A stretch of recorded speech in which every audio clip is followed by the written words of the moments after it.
Good evening, ladies and gentlemen. Welcome to the Wall of Power Radio Hour. This is your host, Paul Metsa. We have a true Minnesota country legend on tonight, a man who happens to be a very good friend of mine as well. No less an authority than Marty Stewart said of our guest, Sherwin Linton. Sherwin Linton has been a great correspondent for country music for many years. He is the go-to guy for all things concerning authentic country music. In the Midwest, Sherwin is larger-than-life country singing, string bending, rhinestone wearing, boot heel dragging, fancy car driving, cowboy hat wearing, state-of-the-art country music star, if there ever was one. Most of all, he's my pal. I always enjoy his work, and that was from no less an authority than the great Marty Stewart. Sherwin's also a good friend of mine. He's got a great new record out called Sunday Drives with Mom and Dad, and we're going to hear the Sherwin Linton story and list some tracks and have a great conversation with a true legend. Sherwin, how are you tonight? I'm doing fine, and it's good to talk with you, Paul. Well, this is, let's talk a little bit about the history of Sherwin Linton for those out there in the radio audience that might not be familiar with Sherwin. He is in the South Dakota Music Hall of Fame, the National Traditional Country Music Hall of Fame, the Minnesota Music Hall of Fame, and the last we spoke, he had played over 14,000 professional gigs. Now, ladies and gentlemen, if you want to do the math, the Grateful Dead played about 3,500 gigs in their time. The Rolling Stones played about as many. So that's, what is that? Let's do the math, 7,000 gigs. Sherwin Linton has played twice as many gigs as the Rolling Stones and the Grateful Dead put together. Sherwin, that's quite a tribute. Well, I've been in it for 68 years now, touring and traveling and playing with my band. Sometimes my wife Pam and I work as a duo as well. So whatever the case and the kind of band or show that we do, we just keep going. So let's ask you, how old are you today? I'm 84. I'll be 85 on the 28th of July.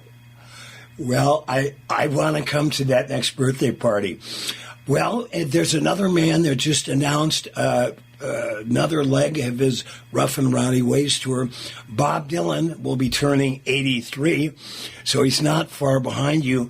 And Sherwin, I believe you told me at one time that you saw young Bob Dylan in Dickeytown way back in the day. Yeah, he's back in about 1960, I believe it was. We were playing at a little tavern on Nicollet Avenue in Minneapolis, the Savoy, and later the Flame. But anyway, when we'd get done, we would go over to the university campus, and there was a place there, I think it was called the Scholar.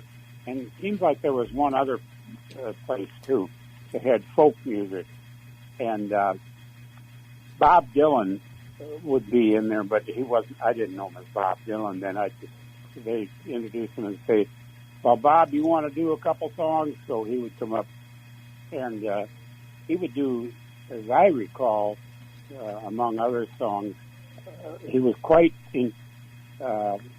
much of a fan, I believe, of Roy Acuff, because he would do songs like "The Precious Jewel" and "Wabash Cannonball," "Great Speckled Bird," and so he was not the most popular act there because it was folk music, and they considered him kind of a hillbilly, I guess. I don't know. But most of the singers there had beautiful voices and singing all these old English ballads that had 12 verses in a minor key, like kind of Abdallah, Bulbul, Amir, and that. And so Bob was not the most popular item on the ticket there, but he'd still come up there and sing.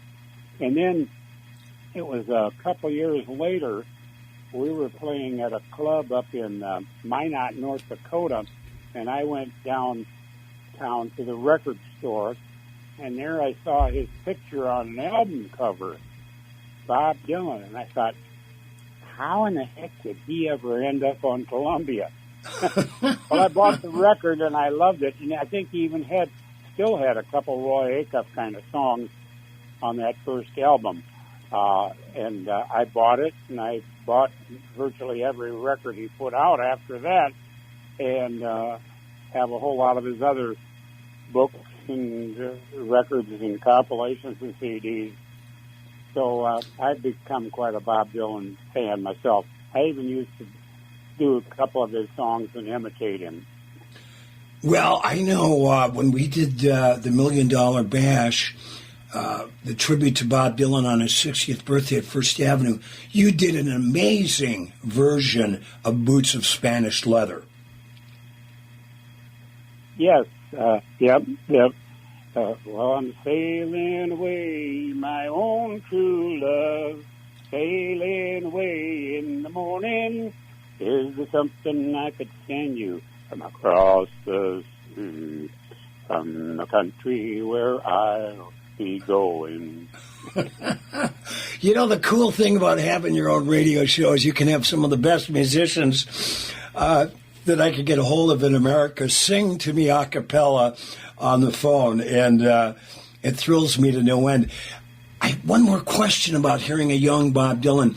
That must have intrigued you, because growing up in South Dakota yourself, and with some of the tracks we're going to listen to on your the record that the 52-song record you just released, you were very familiar with country music growing up, so it must have kind of rang a particular bell for you, hearing young Bob singing those Roy Acuff numbers.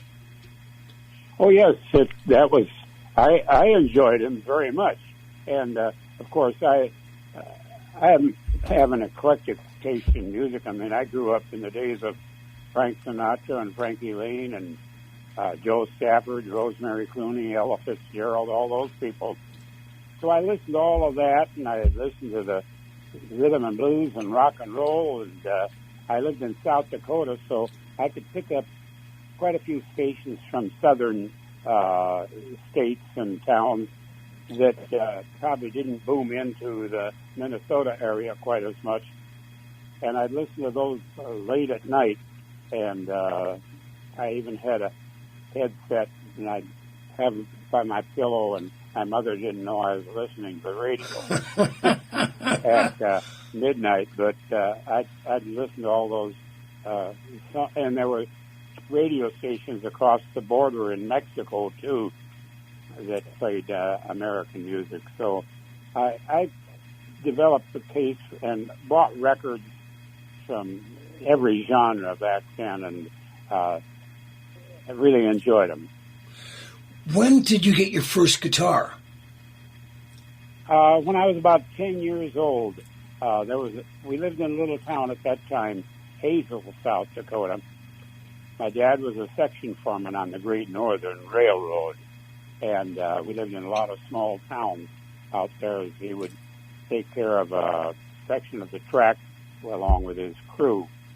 And one of the people that worked on the crew with my dad, his name was Kenny Asher, he and a friend used to sing at his parents' cafe in the evening sometimes, and I wanted to learn how to play and sing like him. And so I asked my dad if he would ask Kenny to teach me to play the guitar, and Kenny agreed to do that.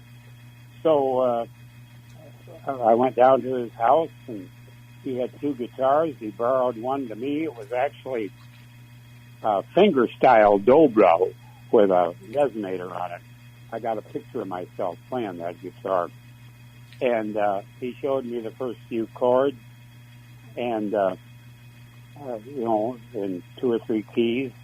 And then I was listening to a yodeling girl that was from Hazel that was on the radio, and she would sing a song, and and in between the verses, she would play on her guitar and hit a little bum bum bum bum da da da da, da da da da da da da, and on the bottom strings of the guitar.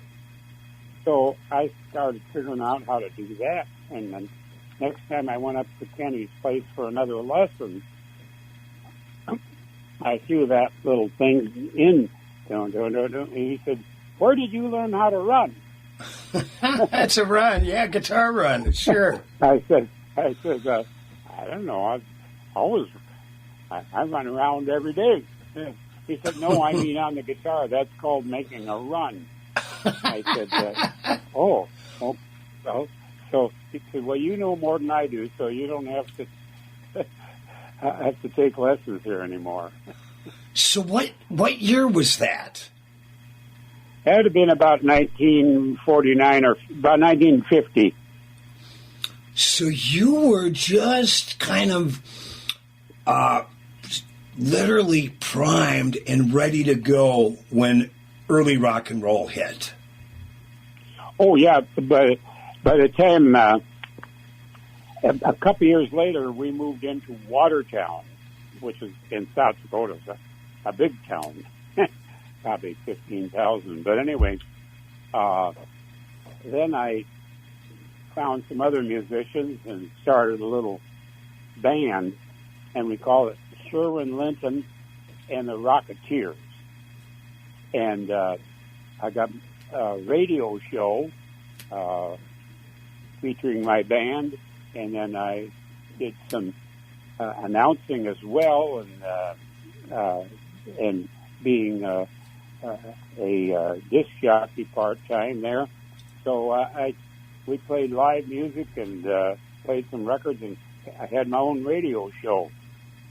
And that was a great launching pad for me because they gave me the opportunity to actually audition the records. That was after one time they had this big file drawer they called File 13, and every record that came in that they wouldn't play on the radio, they put it in there, and then I could have any of them. Nice. So one day, the program director said to me, he said, "We got a record that's number 4 called Peggy Sue by Buddy Holly. We get service from Coral Records, but I can't find it. Do you know anything about it?" I said, "Yeah, I got it at home." He said, "Well, why do you have it at home?" I said, "Because you threw it in File 13. He said, "Well, you better go get it." So I drove home and got the record and brought it out. He put it on the turntable, and here we go. If you knew Peggy Sue. And he looks at me and he says, "That is number 4? He said, because he was a little generation before, you know. And, sure. So he said, "I don't relate to the current records that are out now, so you better start auditioning the records." And so then I became the record librarian and also accessibility to Billboard magazines and talked to some of the record companies when they would call. So that was a great launching pad for me to work at that radio station for almost 3 years before I got out of high school and then came to Minneapolis. Now, we are going to fast forward now. How did you get several years, Sherwin Linton? How did you get to Nashville? And now the circle in this, the first circle in our interview becomes complete because you started talking about Bob Dylan playing Roy Acuff at the Scholar in Dinkytown in the early 60s. And now you are in Nashville and you catch the ear of Roy Acuff. Tell us that story and how you get your record deal. Well, I had recorded a few. When I got to Minneapolis, I started a group called the Fender Benders, and we were playing 6 nights a week in bars and supper clubs at that time. you could play the same place for months at a time, 6 nights a week. And we had long-standing engagements at places like the Flame, which was a major country music venue at that time. They had 2 rooms, 4 bands, and every week they had a different major star from Nashville or the West Coast. They all played there. And so I got to know these people, and some of them invited me to come to Nashville. Tom Paul and the Glazier Brothers were very impressed with what I did. So in 1966, I went to Nashville and recorded a session. John Hartford played on it and gave me a couple of his songs. Wow. And he gave me Gentle on My Mind. But I only had a day to learn the songs, and that was a rather complex lyric to do well with. And I said, well, I'll record that the next time I come down here. But by the time I got back there again, Glenn Campbell had already recorded it and took it to the top. But anyway, I got a song called Cotton King that was became a big hit across the country in 1967 when it was released. And then from there, I was signed by, we did some shows with all these different people, and I was on tour and did some shows with Roy Acuff as well, and his band, and the Smoky Mountain Boys.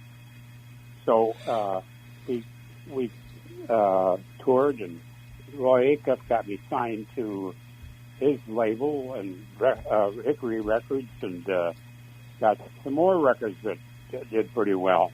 And Sherwin, let's with Roy.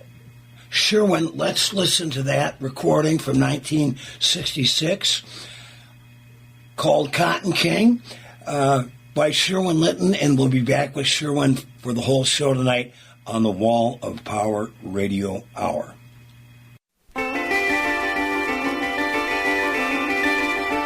They call me lucky little rich boy, got everything. He's the son of a cotton king.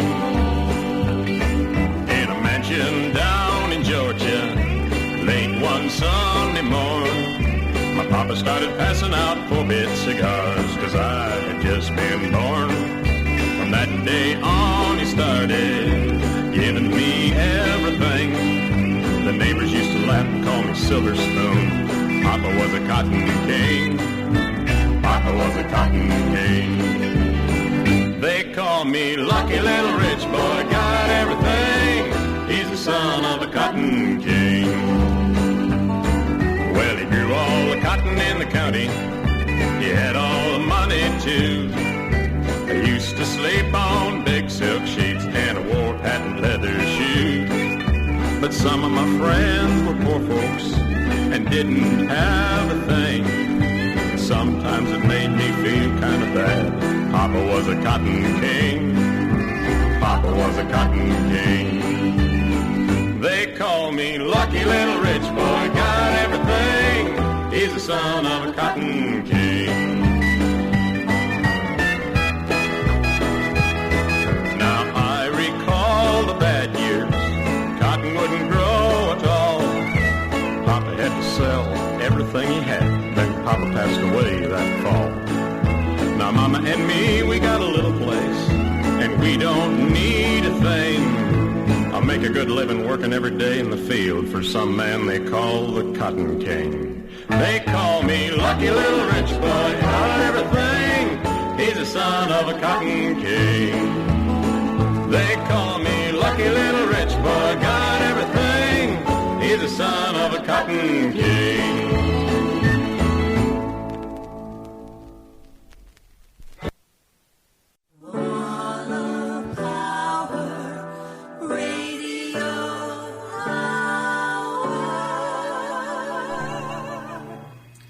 Welcome back to the second set of the Wall of Power Radio Hour. In the year 2024, so happy to have my good buddy Sherwin Linton on. I met Sherwin in about year 2000 I was doing Tuesday nights at Bunker's Bar with Paul Metsa and the Naughty Pines, spelled Naughty, and I shared a bass player, a fella named Steve Murray, who was playing with Sherwin Linton. And I had heard Sherwin's name for years, but because both of us played so much, we never got a chance to hear each other. So I asked Steve if he'd invite Sherwin down to the gig. Sherwin showed up one night. We invited him on stage, and I'll never forget, Sherwin, you blew the roof off with your version of Roy Brown's Good Rockin' Tonight, and you and I have been friends ever since. Well, I heard the news, there's good rockin' tonight. Yeah, I heard the news, there's good rockin' tonight. Gonna hold my baby as tight as I can. Tonight she'll know I'm a mighty, mighty man. I heard the news, there's good rockin' tonight. Congratulations. Buy that man a drink. Sherwin, I got to ask you before we get done talking about this great new record of yours. You told me a great story about doing a show with Roy Acuff, and he walked into the dressing room while your band was changing, and at the time, I believe this is sometime in the late 60s, your bass player was wearing a pair of kind of psychedelic underwear. Do you remember that story? The paisley briefs? Oh, yeah. Tell that story.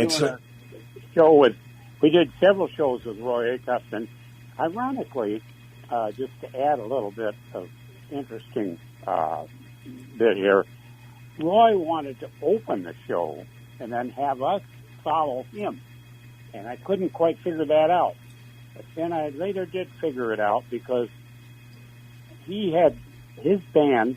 He was the draw. He was the star. It wasn't me. But anyway, so the audience was primarily there to see Roy Acuff, and his band was all acoustic except for one guitar player that played through a small amp. But other than that, he had Dobro and Howdy Forrester on fiddle, and Roy played fiddle, and so it was all acoustic, and that's what his audience wanted to hear. And if we'd have been opening for him, we were doing contemporary country of that time, which would have included everything from Johnny Cash to Waylon Jennings and that kind of material. So that would have been pretty rocking, with a licensed instrument. And it probably wouldn't have set as well with his audience that was there to see him. So he wanted to open the show, and that's why I think he did that, because he knew that if we went on first, that his audience wouldn't really be so much in tune with what we were doing. So anyway, one night when we were backstage prior to the show or getting dressed, my bass player was dressing, and Roy looked over at him, and my bass player had been down to Kiefer's in Minneapolis, and where we bought our stage clothes and stuff, and it was a very showy fashion place, Kiefer's. And anyway, he had on some underwear that were kind of a pink paisley colored fabric, very, very fancy fabric, and jockey shorts. And so Roy looked over at him and he said, "Is that men's underwear you're wearing?" Del says, "Yeah." "Really? Men's underwear? Really? Yep, that's men's underwear. I bought them in a men's shop." "Wow. Men's underwear. I'll have to give you some of those." I'm sure he never did. I knew his wife, Mildred. They were conservative people. He would have never bought or worn those, but he went with the normal BBDs. That's a great story. Sherwin, talk a little bit about for the people that haven't heard you, and there's a few of them out there, about some of the great musicians and artists you performed with over the years. You do a Johnny Cash tribute that's considered one of the best Johnny Cash tributes in the country. So talk about playing with Johnny and some of the other great performers you've appeared on stage with. Okay, well, we recorded in 1971, August 9th, 1971, a tribute to Johnny Cash. I had been doing it for several years, and the governor of South Dakota, Richard Knipe, was a big fan of mine, and he said, Sherwin, you should record that tribute to Johnny that you do. And I said, well, yeah, I've had a lot of people ask me to do it. He says, you should record it in a prison. You should record it right here in the South Dakota State Penitentiary in Sioux Falls. I said, well, how do I do that? He says, well, you can go in there and perform, but to make a record and produce it and market it, it would take some special legal negotiations because you're using a penal institution to promote yourself. Right. Because I can work that out and get that all taken care of. So he did, and on August 9th, 1971, we went in there and brought Sound 80, state-of-the-art equipment and recording equipment, all of their Pro Console and all their mics and everything, and set it up and recorded the live album, Hello, I'm Not Johnny Cash. And it was released in the late part of 71, and we distributed it across the country. It got played. FM stations loved it because they could put the record on, and it just went straight through, Sure. Flip it over, and they hear the other side. And so that way, they didn't even have to stop in between because FM stations at the time kind of liked that plan. So we got a lot of play both on FM and AM stations across the country. The record sold and became a bestseller. Hello, I'm Not Johnny Cash. Johnny liked it real well, had me on his show several times. One time he introduced me on his show and said, nobody sings my song better than Sherwin Linton. And that was quite an endorsement. So we continued to do our tribute to Johnny Cash on live shows. But I still do a lot of other kinds of music and songs as well. But anyway, that was a great kickoff to that part of my career, doing the Johnny Cash tribute. And Johnny gave you Sherwin, didn't Johnny give you a pair of his boots one time? Yeah, I think it was 1976.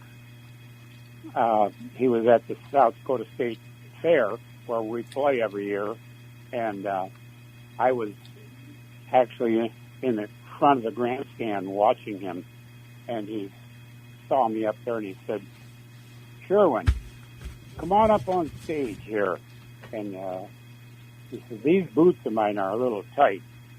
So he took his boots off and gave them to me and said, try them on, Sherwin. So I did. And he said, how do they fit? I said, well, I could never fill your shoes, Johnny. Oh, yes, you can. So then after the show, he sang in his stocking feet the rest of the show. I don't know how he did that, but anyway, can you imagine that? Johnny Cash on stage singing in his stocking feet. But anyway, then he signed the boots, and I still have them. Oh, well, my birthday's November 1st. Sherwin, mark that down on your calendar. I wear a size 10, just to put the thought in your mind. We're going to listen. We've got Sherwin Linton on for the whole show tonight. He's got so much history to talk about. We forgot that we had him on to talk about his new record, Sunday Drives with Mom and Dad. We're going to play a little spoken word intro and then a little bit of the song Isles of Capri by Sherwin, and come back with Sherwin in the last set to talk about this great new record on the Wall of Power Radio Hour.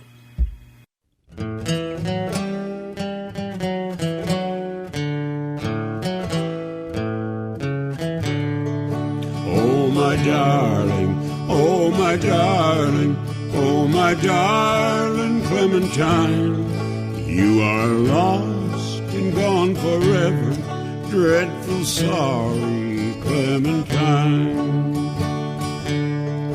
In a cavern, in a canyon, excavating for a mine, dwelt a miner, 49er, and his daughter Clementine. Light she was and like a fairy, though her shoes were number 9. Herring boxes without topses, sandals were for Clementine. Oh, my darling, oh, my darling, oh, my darling Clementine, you are lost and gone forever, dreadful sorry Clementine.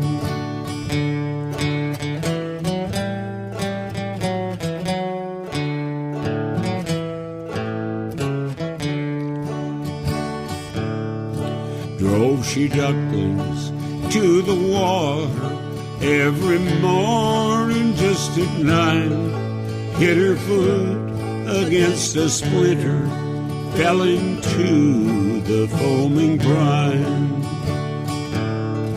Ruby lips above the water, blowing bubbles soft and fine. But alas for me, I was no swimmer, so I lost my Clementine. Oh, my darling, oh, my darling, oh, my darling Clementine, you are lost and gone forever, dreadful sorry Clementine. You are lost and gone forever, dreadful sorry Clementine.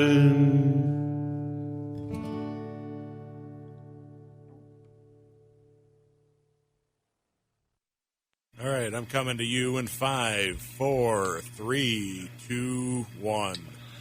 Welcome back to the third set of the Wall and Power Radio Hour. This is your host, Paul Metsa. Ending that last set, we had a little bit of the Isle of Capri, an old song, sung and performed by my guest, Sherwin Linton. Sherwin, this new record is really near and dear to my heart because I grew up listening to my grandpa sing these a lot of the old songs that is on your record, and my mother sang some of them as well. Talk about the idea for this record, 52 songs, I might add, called Sunday Drives with Mom and Dad. Well, it was about a year and a half ago, my steel player, Kenny Wilson, and his wife came to see me do an afternoon or a morning show or a couple songs in a church. And it was just me and the guitar there.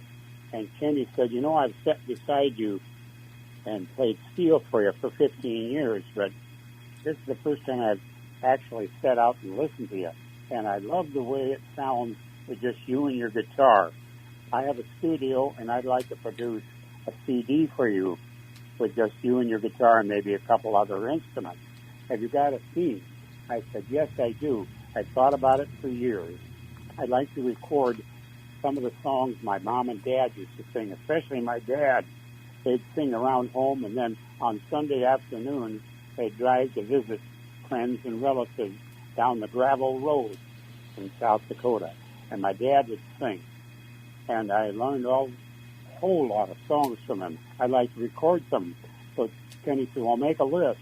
So I made a list of about 60 songs I remembered my parents singing.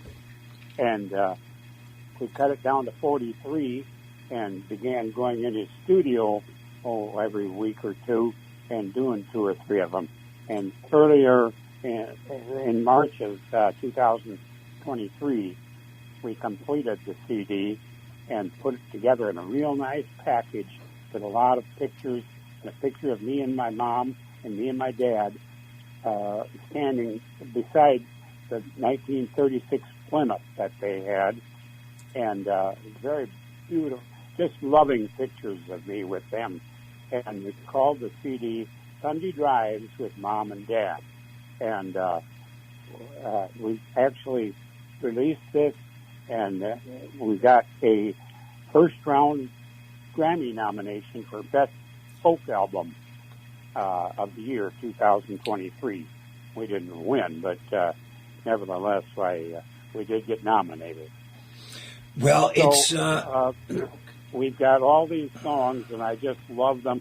They bring, in recording them, I get a tear in my eye myself sometimes singing and reflecting back to the memories of my mom and dad as they would, especially my dad, as he would sing these songs. Were your mom and dad, were they around long enough to see the success you had, especially when Cotton King came out in '66 and after that? Yes, actually, my dad passed away in the June of 1967, but Cotton King was released in May. He had a little portable phonograph in his office at his where he was on the railroad, and when I opened that phonograph, my record of Cotton King was on the turntable, and so he almost kind of thought it was about him in a way, or reflected to him, and and my mom, of course, who lived well into 1991. Was a big fan of mine. She would come to my shows everywhere we were. But my dad actually would get on the railroad. One time he took a trip out to Billings, Montana when I was playing there, and he came to Spokane, Washington in '67 or '66 when I was playing there. And he thought nothing, because he had a pass. He could ride on the railroad. And so both mom and dad were big fans of mine and supporters. Well, it's the record, the songs, the stories. It brings back such a simpler time in America. I love the fact that it would bring a tear to your eye when you were playing those songs. Sherwin, you can, I believe, get the record at via SherwinLinton.com, correct? Yes. Yeah, SherwinLinton.com. And you can look us up on the internet, and if you'd like, anybody'd like to order this new CD, 43 songs. It's pretty interesting. It's got a lot of classic songs from the 19th century and early 20th century, and even one that goes back to the 18th century, I believe. I can't think of which one it is now, but anyway. Billy Boy, written in 1791. Remember that song? Where have you been, Billy Boy, Billy Boy? So a lot of old songs, and songs that Mom and Dad used to sing. So, and some sentimental ones, some very beautiful songs, some Stephen Foster songs, and also some very humorous and novelty songs like My Long, Skinny, Lanky Sarah Jane. Sherwin, I applaud your love and your knowledge of American music. You and I have spoken dozens of times over the years, and like you said at the beginning of the show, you not only know your country music and your folk music and your Bob Dylan, but you're a big jazz and blues fan, and I really commend you for this record, and of course for all your work over the years. People have a hard time believing, but I asked you once, and I think you told me over the years you have played and memorized over 5,000 songs. Yeah, and I still actually, I have an excellent memory of lyrics, so I know the lyrics to a lot of songs, and a lot of them, and I enjoy singing them, and songs that a lot of people never heard of when you got by. But, you know, when you think about it, I've been in music 68 years now. If you're in music for 50 years, and if you're a professional, and that's how you make your living, you should be learning about 100 songs a year. And 100 songs a year for 50 years would be 5,000.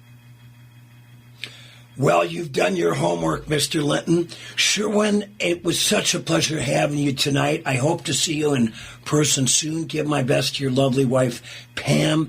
We're going to go out on the Wall of Power Radio Hour with a cut from the Sherwin Linton new record called Sunday Drives with Mom and Dad, a song my mom used to sing to me, My Darling Clementine. Sherwin, thanks so much. Have a beautiful weekend, and I hope to see you soon. Thank you very much, Paul. My darling Clementine. Love it. Talk to you soon. Bye-bye.